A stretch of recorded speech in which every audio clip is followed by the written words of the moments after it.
امیر المومنین سیدنا ابو بکر صدیق رضی اللہ عنہ تجارت کے لیے ملک شام میں تشریف فرما تھے. تو آپ نے وہاں پر ایک خواب دیکھا اور اس خواب کی تعبیر پوچھنے کے لیے ایک راہب کے پاس گئے. اس بحیرہ نامی راہب نے کہا آپ کا نام کیا ہے؟ فرمایا ابو بکر رضی اللہ تعالیٰ عنہ. اسے کہا آپ کہاں کے رہنے والے ہیں, کس خاندان سے ہیں اور کیا کرتے ہیں؟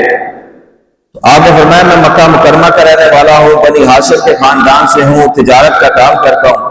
اسے کہا سن لیجئے کہ بنی ہاشم سے نبی آخر زمان علیہ السلام کا ظہور ہوگا اور آپ ان کے دین میں شامل ہوں گے اور ان کے پہلے وزیر ہوں گے اور ان کے وصال کے بعد خلیفہ اول بھی آپ ہی ہوں گے.